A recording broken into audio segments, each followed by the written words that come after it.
हमारे बॉडी के अंदर जो सबसे इंपॉर्टेंट एनर्जी है वो है सेक्सुअल एनर्जी। कि जिंदगी में अगर तुम 50, 60 या फिर 70 साल भी जिंदा रहो, 50, 60 या फिर 70 साल भी जिंदा रहो, इसका मतलब है कि उसमें से आधे से भी ज्यादा समय तुम मैक्सिमम प्रोडक्टिव एनर्जी को लॉस करके बैठोगे। Back of the mind body को पता है कि मेरे लिए कितना हेक्टिक है, लेकिन सिर्फ और सिर्फ ये शॉर्ट टर्म डोपामिन रिलीज के लिए बॉडी इसे बार बार करता रहेगा। 75ओलॉजी बायोनियर सीरीज में तुम सबका स्वागत है। इस सीरीज का एक ही उद्देश्य है, 75 यानी कि 75 से भी ज्यादा टॉपिक तुम सबको मार्गदर्शन के तौर पे दिया जाए, और उसके साथ बायोलॉजी का 75 से भी ज्यादा टॉपिक्स जो कि नीट एग्जाम के लिए इंपॉर्टेंट है वो तुम्हें दिया जाए। आज का जो मार्गदर्शन वाला वीडियो है वो है वीर्य और विचार। इस टॉपिक का जो महत्व है वो तुम्हें इस वीडियो के एंड में जाके पता चलेगा। बहुत सारी चीजों को लेकर आज बात करेंगे कि स्टूडेंट्स एग्जाम में क्यों कमजोर फील करते हैं। बहुत सारे स्टूडेंट्स का ऐसा मानना होता है कि सर हम पढ़ने बैठते हैं लेकिन पढ़ाई हमसे होता नहीं है, रील्स पे रील्स हम लोग सॉल्व करते हैं, इसीलिए हमारा सेल्फ कॉन्शियसनेस खत्म हो चुका है। 30 सेकंड से 1 मिनट से भी ज्यादा हम लोगों का दिमाग एक जगह पे टिकता नहीं है। तो इसका हल हम लोग कैसे करें। मेंटल कमजोरी हम लोगों में आ गया है। हम लोग किसी भी जगह पे एक बार बैठ के 2 से 3 घंटा तक काम ही नहीं कर पाते। तो ये जो तुम लोगों का पूरा क्वेरीज है, इसका आंसर मैं इस वीडियो में तुम लोगों को देने वाला हूँ। तो चलो सेशन को स्टार्ट करते हैं और चलते हैं बोर्ड में। वीर्य और विचार।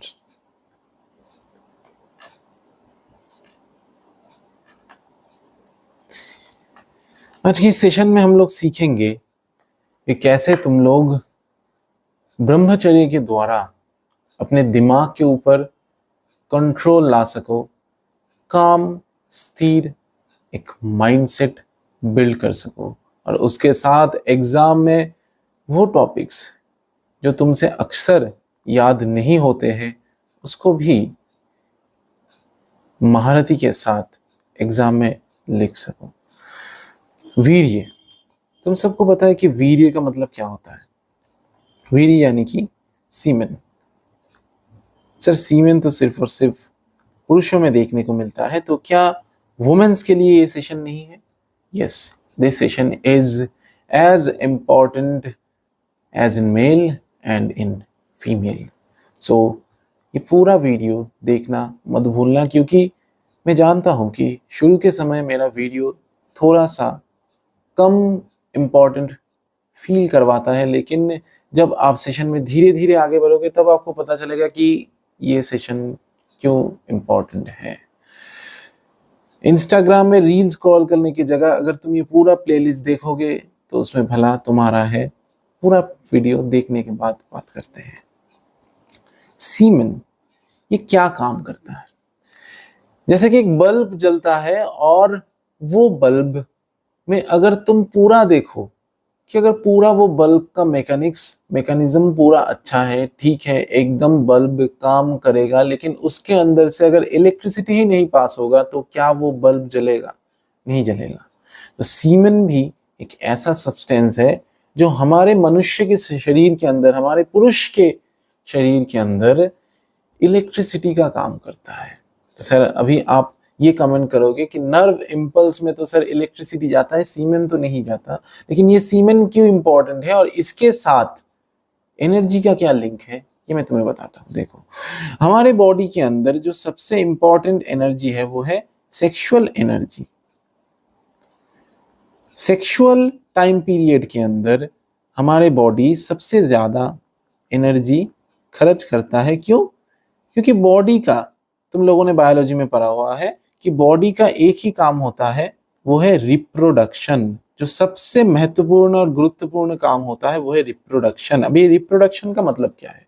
तुम अगर कोई भी काम ना करो, पैरालिसिस भी हो जाओ, फिर भी तुम्हारे डीएनए डिवाइड करेगा, तुम्हारा सेल्स डिवाइड करेगा, यानी कि तुम्हारी बॉडी रिप्रोडक्शन कर रहा है, मतलब रिप्रोड्यूस कर रहा है। री का मतलब होता है पुनराय, फिर से, प्रोड्यूस करना यानी कि तैयार करना। किसको? अपनी तरह दिखने वाला, अपनी ही एग्जिस्टेंस की तरह रहने वाला एक और ऑर्गेनिज्म को, या फिर कह लो कि अपनी तरह दिखने वाला कुछ और चीज को, जैसे कि सेल से सेल बनता है, ह्यूमन बॉडी से ह्यूमन बॉडी बनता है, तो इसी को हम लोग क्या कहते हैं, रिप्रोडक्शन कहते हैं। तो रिप्रोडक्शन के केस में बॉडी इतना ज्यादा एनर्जी इसीलिए खर्च करता है कि अगर रिप्रोडक्शन ही ना हो तो ह्यूमन बॉडी फिर से कैसे बनेगा। इसका मतलब है कि ह्यूमंस का पूरा अस्तित्व ही मिट जाएगा। तो इसीलिए सेक्सुअल एनर्जी के फॉर्मेट में बॉडी सबसे ज्यादा एनर्जी खर्च करता है। अभी हमारे दिनचर्या के समय जब हमारे पास एक स्पेसिफिक गोल होता है, जब एक स्पेसिफिक गोल होता है तो हमें एक चीज सीखना पड़ता है, वो है एनर्जी कंजर्वेशन।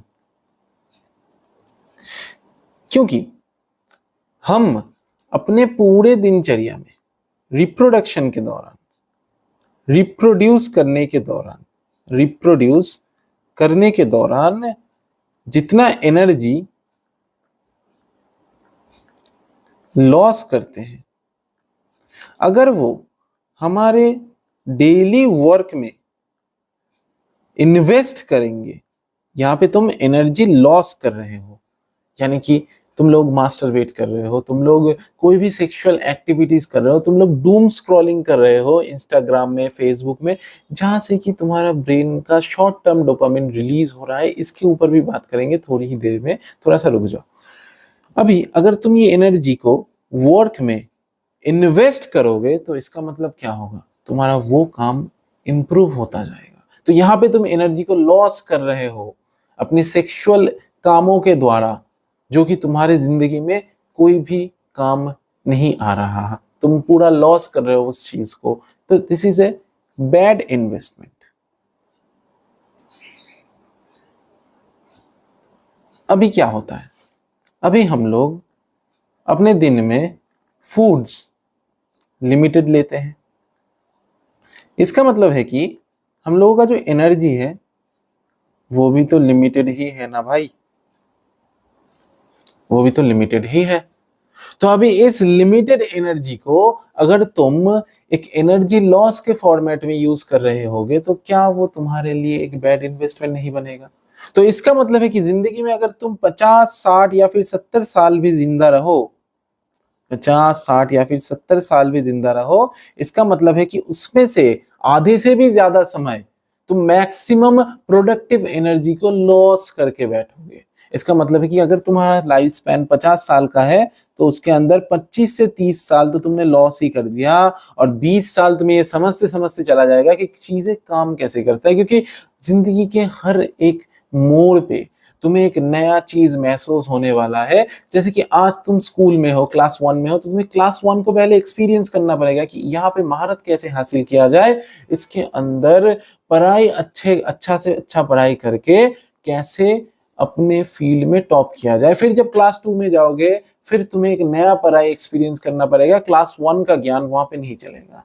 जैसे ही करते करते जब तुम स्कूल में, फिर कॉलेज में, फिर वर्क प्लेस में, फिर धीरे धीरे अपग्रेडेशन होगे, धीरे धीरे तुम्हारा जिंदगी का मोड़ बदलेगा और एग्जाम पे एग्जाम आएगा। क्योंकि जिंदगी ही अपने आप में सबसे बड़ा एग्जाम होता है। इसीलिए इसको कैसे निपटना है, इसे हमें बहुतों में समझ नहीं होता है कि जिंदगी से कैसे निपटे। तो इसी जिंदगी से निपटने के लिए तुम्हें एक चीज चाहिए होगा, वो है क्वालिटी एनर्जी, जिसको कि तुम्हें अच्छे से इन्वेस्ट करना है। अब बारीकियों से समझेंगे कि ये एनर्जी को हमको ठीक से कैसे प्रयोग करना है। तो चलो सबसे पहले हम लोग बात करते हैं कि द साइड इफेक्ट्स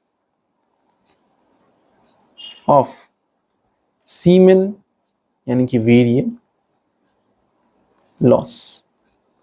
जब हमें ये पता होगा कि अगर जो चीज हमसे जा रहा है, अगर हमें ये पता है कि जो चीज हमसे जा रहा है, अगर हम उसका महत्व बहुत अच्छे से देख ले, जान ले कि अगर वो चला जाए तो हमारी जिंदगी में क्या इफेक्ट पड़ने वाला है, तो हम लोग उसे खोने से डरेंगे और इवेंचुअली हम लोग उसको अपने शरीर में स्टोर करना चालू कर देंगे।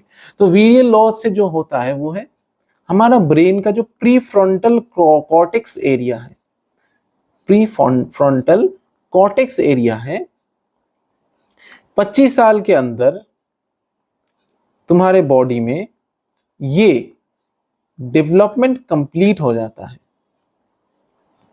अभी ऐसा देखा गया है कि जो लोग ज्यादा मास्टरबेशन करते हैं, अभी ये ज्यादा टर्म में क्यों यूज कर रहा हूं, जो लोग ज्यादा मास्टरबेशन करते हैं उनका body short term dopamine release में ज्यादा ध्यान देता है, इसीलिए उनका ब्रेन डेवलपमेंट स्लो हो जाता है, यानी कि जितना प्रीफ्रंटल कॉर्टेक्स का डेवलपमेंट होना चाहिए उतना नहीं होता है। इसका मतलब है तुम औरों से वैसे ही पीछे रह जाते हो। ये तुम्हारे सिनेरियो नहीं है। 99% of human beings in this whole planet are in this situation so that they are not successful, so that they are not consistent, so that they are not making or creating something. अगर तुम कुछ consistently करना चाहते हो तो उसमें तुम्हें हर रोज effort डालना पड़ेगा। Consistency is the key, it is more important than hard work.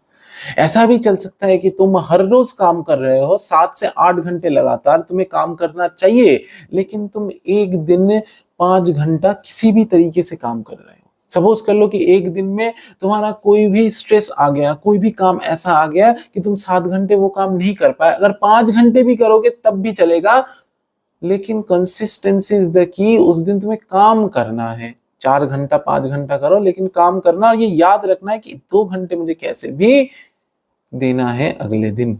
ये इस चीज को दर्शाता है कि उस काम में तुम सीरियस हो, हर रोज तुम्हारे ब्रेन को तुम हिट कर रहे हो उस काम को करने के लिए। तो अभी देखते हैं कि ये जो डोपामिन टर्म मैंने यूज किया ये क्या है। देखो, सीमेन और इसके साथ क्या होता है, लॉस। इसके साथ हम लोग लॉस के बारे में बात कर रहे थे, तो इसके साथ जो लॉस होता है वो ये है कि हाइपरटेंशन। ये हाइपरटेंशन क्या है?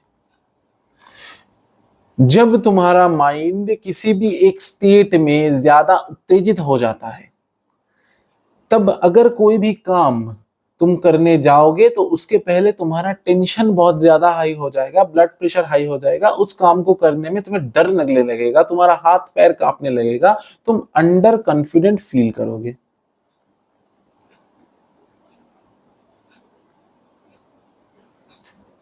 इसके साथ क्या होता है, हमारे बॉडी के अंदर एक हार्मोन रहता है, उसको हम लोग डोपामीन बोलते हैं।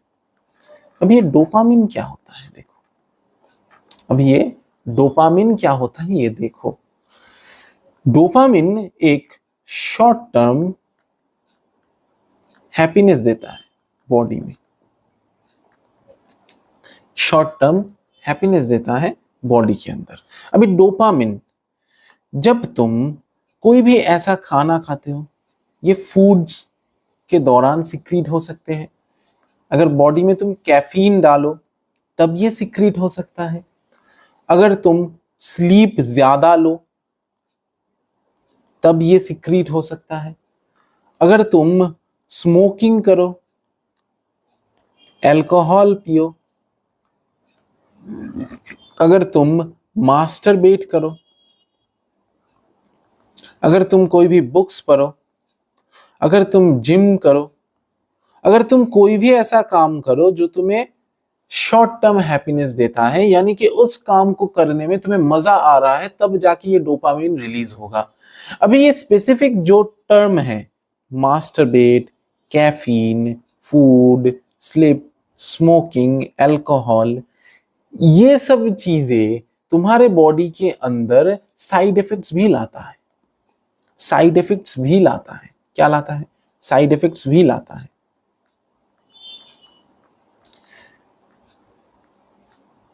लेकिन बुक पढ़ना, जिम करना, वर्क करना, ये सब चीजें तुमको धीरे धीरे बेहतर बनाता है। तो इसीलिए डोपामिन रिलीज को ऐसे काम पे लगाना है जबकि तुम जहां पे तुम इंप्रूवमेंट की तरफ भागो, ना कि तुम साइड इफेक्ट्स की तरफ भागो और अपने दिमाग को ही खत्म कर डालो, अपने शरीर को ही खत्म कर डालो, क्योंकि यही जिंदा रहेगा, यही तुम्हारा साथ देगा अंत तक।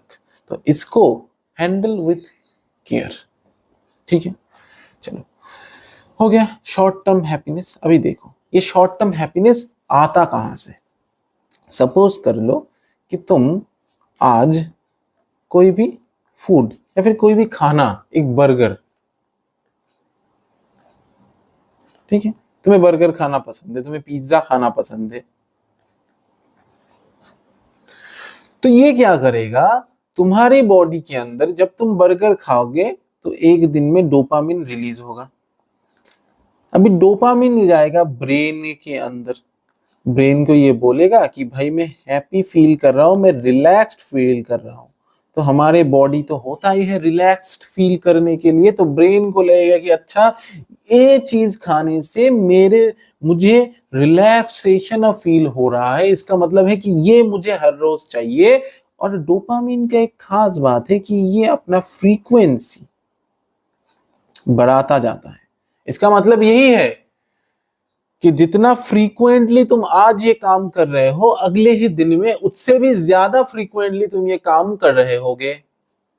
इसका मतलब है कि आज तुम एक बर्गर खाते हो तो कल तुम 1.5 बर्गर या फिर 2 बर्गर खाओगे, परसों तुम 3 बर्गर खाओगे, और ऐसे ही करते करते जितना तक तुम्हारा पेट भरता है, सिर्फ और सिर्फ बर्गर तो नहीं खाते, उसके साथ कोल्ड ड्रिंक्स, फिर आएगा फ्रेंच फ्राइज, फिर आएगा कुछ और, फिर आएगा कुछ और, पेट भरने तक खाते ही जाओगे।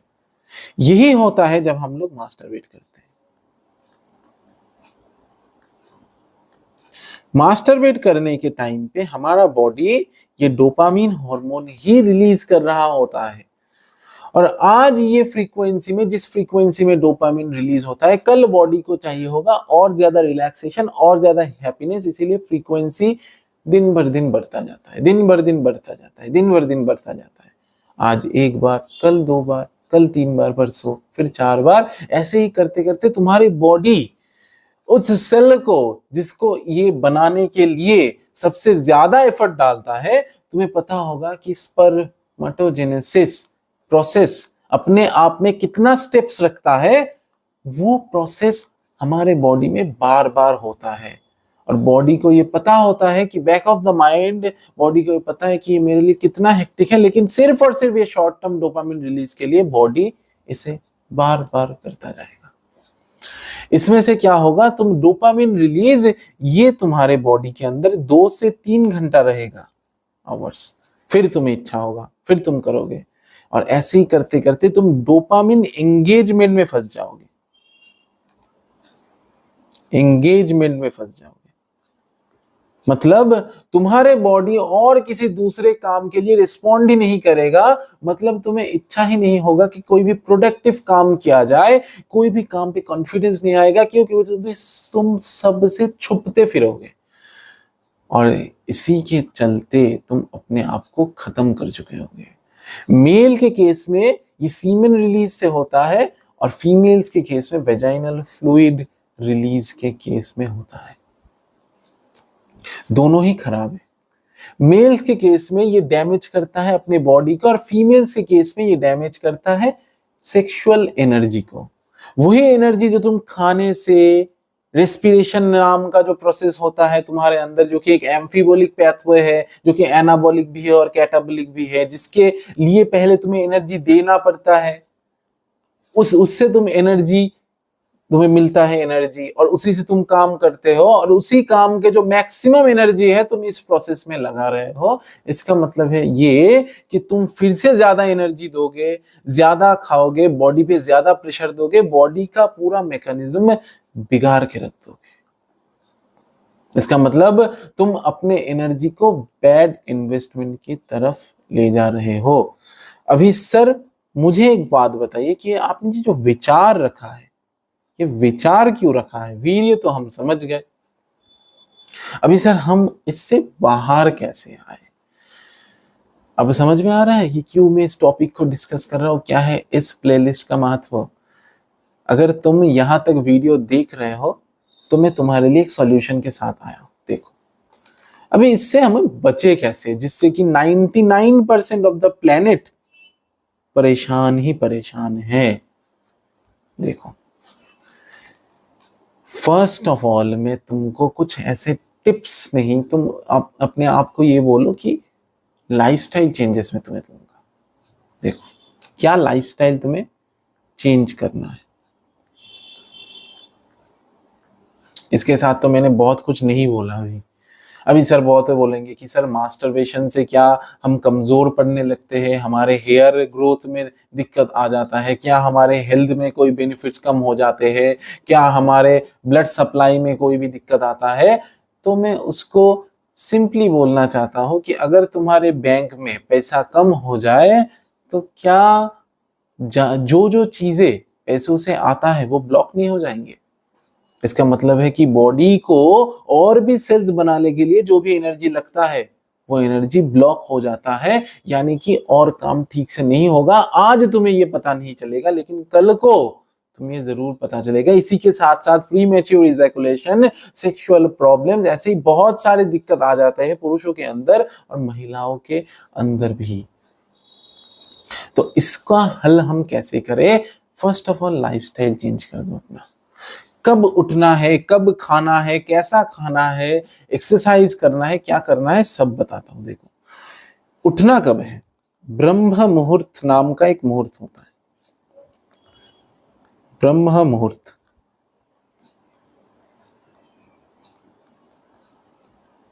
इसका मतलब होता है कि 3:30 बजे से लेके 5:30 बजे के टाइम जो सुबह का होता है, तब हमारे बॉडी के अंदर जो हमारा ब्रेन है वो सबसे ज्यादा एक्टिवेटेड स्टेज में रहता है। तो तुम अपना काम को फोकस से कर पाओगे। अगर तुम उठने के लिए एफर्ट्स डाल रहे हो, कभी ऐसा देखना कि अगर तुम सुबह उठोगे तो तुम्हारा वो टाइम तुम खराब नहीं करोगे कभी भी। तुम्हारा ये दिमाग में ही नहीं आएगा कि सुबह उठा हूं मैं ये टाइम खराब कैसे कर दूं। अगर मैं 2 घंटे के लिए एफर्ट्स देके उठा हूं, पहले तो सुबह उठना बहुत टफ होता है, अगर वो टफ चीज तुम कर रहे हो तो क्या तुम उसको बर्बाद करना चाहोगे? चारों तरफ शांति होता है, तुम सुबह उठते हो और तुम कभी भी वो टाइम को बर्बाद नहीं करोगे। तो इसीलिए इस हाइपर एक्टिवेटेड ब्रेन के स्टेज में अगर तुम कोई भी प्रोडक्टिव काम कर लेते हो तो वो तुम्हारे मेमोरी के अंदर स्टोर हो जाता है। इसीलिए इस टाइम में उठना है, क्योंकि यही सेक्सुअल एनर्जी को डिक्रीज करता है और प्रोडक्टिव एनर्जी को बढ़ाता है। इसके साथ तुम्हें क्या करना है? प्राणायाम एंड योगा। अभी कौन सा स्पेसिफिक वो मूवमेंट्स है जो कि तुम्हें ऐड करना है? फर्स्ट ऑफ ऑल कपाल भाती, श्वास को लेना है, ऐसे करते करते छोड़ते रहना है। ये 30 टाइम्स रिपीट करना है। इससे क्या होगा? तुम्हारा जो ऊर्जा है ब्रेन में वो बढ़ेगा, तुम्हारा जो मेंटल स्टेबिलिटी है वो बढ़ेगा, कामनेस बढ़ेगा। और क्या करना है? चंद्रभेदी प्राणायाम। सर आपको ये कैसे पता? तो मैं तुम्हें ये बता दूं कि मैं बहुत सालों से, जो मुझे पहचानते हैं, मैं बहुत सालों से फिटनेस में हूं और फिटनेस से जुड़ा हुआ हूं।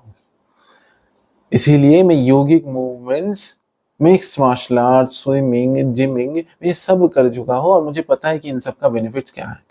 लेकिन इसके अंदर जो सबसे पावरफुल मूवमेंट है वही योगा, क्योंकि ये सिर्फ और सिर्फ हमारे बॉडी के मसल्स को नहीं बल्कि हमारे माइंड्स को, नर्वस सिस्टम को और हार्मोनल सिस्टम को ठीक करता है। इसका जो इफेक्ट है तुम्हें अपने लाइफस्टाइल में देखने को मिलता है। तो इसीलिए योगा के साथ अगर तुम कोई भी एक्सरसाइज को कंबाइन करके कर सकते हो, 2 टाइम पे 15-15 मिनट का योगा कर सकते हो, सुबह के टाइम और शाम के टाइम में, उसके साथ कोई भी एक हाइपरट्रॉफी एक्सरसाइज या फिर कोई भी एक ऐसा एक्सरसाइज जो कि तुम्हारे बॉडी को चेंज कर सकता है, तो इससे ज्यादा अच्छा कोई भी मूवमेंट नहीं हो सकता। ठीक है, तो योगिक एक्सरसाइज के अंदर, प्राणायाम के अंदर हम लोग चंद्रभेदी प्राणायाम करेंगे, जिसका काम है कि चंद्र नारी जो बॉडी के अंदर आता है उसको ठीक करना। तो इस एक्सरसाइज के दौरान हमें क्या करना है? हमारा जो राइट नॉस्ट्रिल है उसको क्लोज कर लेना है और लेफ्ट नॉस्ट्रिल से श्वास को अंदर लेना है, लेफ्ट को बंद करना है, राइट से श्वास को छोड़ना है।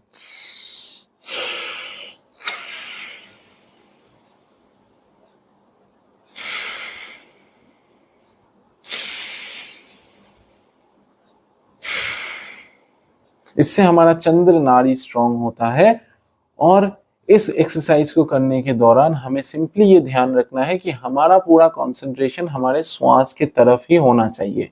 कोई भी और चीजें अगर हम दिमाग में सोचेंगे तो ये एक्सरसाइज काम नहीं करेगा। इसके साथ तुम्हें क्या करना है, इसके साथ तुम्हें जो करना है वो है शीर्षासन।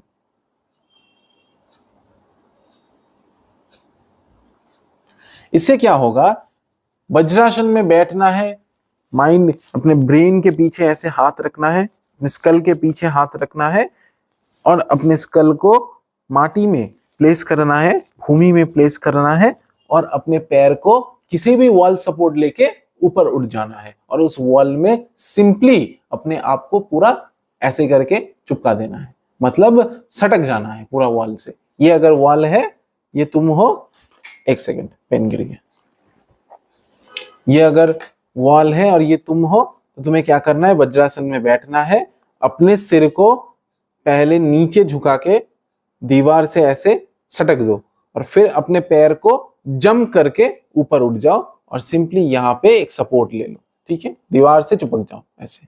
ओके, तो ऐसे ही करते करते शीर्षासन करना है तुम्हें।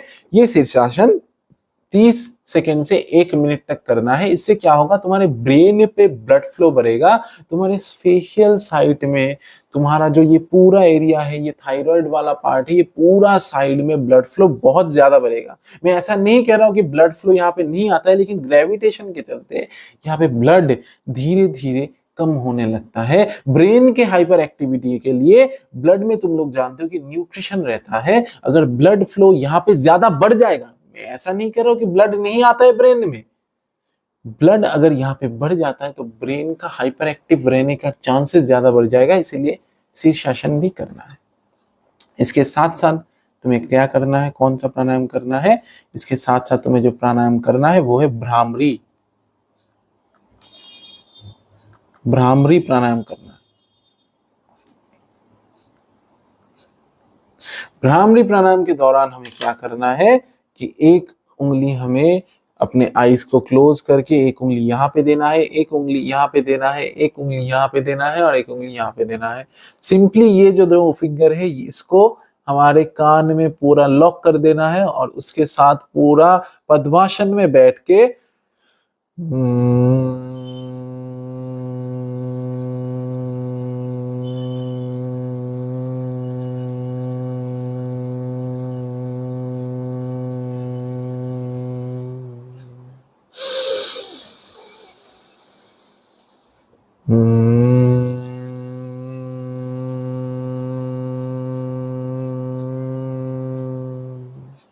ऐसे ही हमिंग या फिर बजिंग साउंड अपने मुंह से निकालना है, ताकि ये जो ओम का जो फीलिंग है वो तुम्हारे अंदर जाए और तुम्हारा जो थर्ड आई है वो धीरे धीरे एक्टिवेट हो जाए। तो इसी चीज को अगर तुम करोगे, तुम देखोगे कि औरों से भी बहुत ज्यादा तुम्हारा फोकस डेवलप हो चुका है। अगर कोई भी बात तुम कर रहे हो एक जगह पे बैठ के, तो वो ज्यादा ऊर्जा क्रिएट कर रहा है और औरों से कनेक्शन बिल्ड कर रहा है। यही तुम्हारा जो कम्युनिकेशन स्किल है उसे भी बढ़ाएगा, तुम्हारे फियर को भी घटाएगा, तुम्हें फियरलेस बना के छोड़ देगा। किसी भी काम पे तुम ऐसा नहीं सोचोगे कि ये काम किया जाए कि नहीं किया जाए, तुम्हारा मेंटल क्लैरिटी आएगा, मेंटल थॉट्स में क्लैरिटी आएगा और 99% लोगों से तुम अपने आप को ये पाओगे कि तुम 99% लोगों से ज्यादा सोचने लग गए हो और ज्यादा सोचने लग गए हो, विचारधारा बदल गया है। इसका मतलब है कि जिंदगी के दौर में तुम धीरे धीरे अग्रसर हो रहे हो।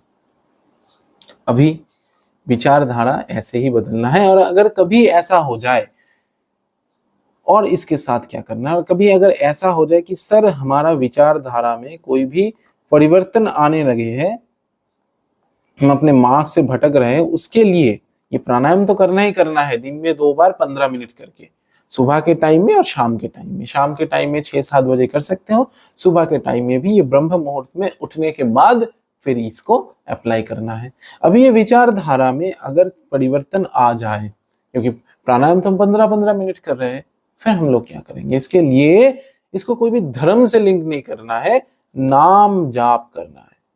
अब ये नाम जाप का मतलब क्या होता है, देखो मैं तुम्हें ये जो एक सेशन में दे रहा हूं, इस एक सेशन को बनाने के लिए शायद 3, 4, 5, 6 सेशंस लगे हुए हैं। तो इसीलिए इस सेशन को बहुत अच्छे से देखना, ठीक है। देखो, नाम जाप का मतलब क्या होता है? नाम जाप का मतलब ऐसा नहीं है कि कोई भी धर्म से लिंक्ड है, सनातन धर्म, हिंदू धर्म, मुस्लिम धर्म, सिख, ईसाई, जैन धर्म, ऐसा नहीं है।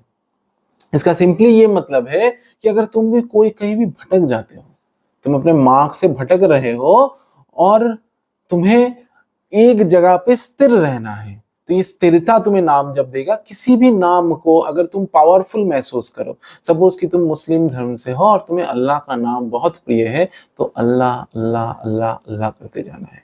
सपोज कि तुम राम भक्त हो और तुम्हारा राम नाम में एक एनर्जी महसूस होता है, तो राम राम राम राम राम राम करते जाना है, ठीक है। मैं ये ऐसे दिखाने के लिए करता हूं। इसके लिए तुम वो जो एक रुद्राक्ष का माला होता है जिसमें कि तुम गिन गिन के नाम पढ़ते हो, उसका भी यूज कर सकते हो, और वैसे ऐसे भी पद्मासन में बैठ के ध्यानावस्था में भी कर सकते हो।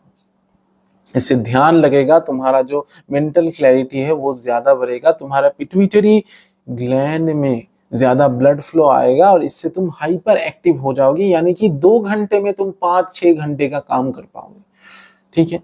कोई भी नाम हो ऐसा, सपोज कर लो कि तुम्हारा कोई माँ का नाम है रुद्रानी, तो रुद्रानी रुद्रानी रुद्रानी रुद्रानी, इसी नाम को बार बार लेना है। दिन में कहीं 100 बार, कहीं 1000 बार, कहीं लाख बार ले सकते हो। जब भी तुम महसूस करो कि मैं अपने मार्ग से भटक रहा हूं, तब चुपचाप बैठ के नाम जाप करते रहो। हमारे बॉडी के अंदर ही सारे मैकेनिज्म्स पाए जाते हैं, लेकिन हम ऐसे कामयाब लोग में से हैं जिनको कि ये सब चीजें फेसबुक, इंस्टाग्राम में खोजना है, डर की वजह से अपना टाइम को लॉस करना है, फेसबुक इंस्टाग्राम को देना है। वो लोग अपना पैसा छापते रहेंगे और हम लोग पीछे जाते रहेंगे जाते रहेंगे जाते रहेंगे। तो इसको नहीं करना है। अपना काम को प्रोडक्टिवली पहले फिनिश करना है, फिर जाके दुनिया में सब कुछ हासिल करके ये दिखा देना है कि हम कितने पावरफुल हैं। तो विचारधारा के लिए नाम जप करना आवश्यक है। इसके साथ तुम्हें क्या करना है, नाइट के टाइम पे अपने फोन्स को दूर में रखना है, अपने साथ नहीं रखना है, और अलार्म देके ऐसे डिस्टेंस में रखना है कि जहां पे तुम उठ के जा सको, तुम्हें उठ के वहां तक जाना है, ठीक है। ये करना है। और क्या करना है, जब तुम रात को सोने जाओगे वो टाइम होगा 12 बजे के आसपास, यानी कि अगर तुम पूरे दिन में काम करते हो, 5:30 बजे उठोगे या फिर 6 बजे उठोगे, तो रात में 12 बजे बहुत ज्यादा बोल दिया मैंने, इसको तुम 10 से 11:30 कर लो। और अगर 10 से 11:30 बजे तुम सोने जाओगे तो तुम्हें खाना खाना है 9:30 बजे के अंदर ही अंदर, ताकि 10, 10:30 बजे तक तुम्हारा जो ये वाला पोर्शन है, ईसोफेगस वाला पोर्शन, स्टोमक वाला पोर्शन, यहाँ पे जो डाइजेस्टिव प्रोसेस है वो नियर अबाउट 50 से 60% कंप्लीट हो आए, ताकि तुम्हारा माइंड रिलैक्स रह सके सोने के टाइम पे। तो ये सब अगर तुम कर लो और पर डे रेगुलरली एक्सरसाइज इसके साथ 1 घंटा कर सको, और सेक्सुअल एनर्जी पे नहीं, इसको एक प्रोडक्टिव एनर्जी में कन्वर्ट कर सको। कैसे? जब सेक्सुअल अर्जेस आएंगे उसको एक चैलेंज की तरह लो और खुद से ये बोलो, नाम जप करो और खुद से ये बोलो कि मुझे कुछ करना है जिंदगी में, मुझे आगे बढ़ना है। अपने जिंदगी का वो पल याद करो जो तुम बनना चाहते हो, देखना ये सब चीजें वैसे ही हट जाएंगी। 30 दिनों तक ये करके फिर मुझे बताना कि तुम्हारे अंदर कितना ऊर्जा का परिवर्तन हुआ है, बातों के दौरान तुम कितना पावरफुल खुद को महसूस कर रहे हो। आई एम शुगर सर यार। डिस्क्रिप्शन बॉक्स में या फिर कमेंट बॉक्स में तुम्हारे लिए एक सरप्राइज है। अगर तुम हमसे जुड़ना चाहते हो तो उसको जरूर चेक कर लेना। ये वीडियो में इतना तक ही रखता हूं। अगर तुम्हें इस वीडियो से कोई भी लाभ होता है तो कमेंट बॉक्स में जरूर बताना और टेलीग्राम ग्रुप में भी बताना, क्योंकि तुम्हारे लाभ को देख करके और 5 मोटिवेट होंगे। तुम्हारे कारण उन 5 की जिंदगी बदल सकता है। तो मिलते हैं अगले सेशन में।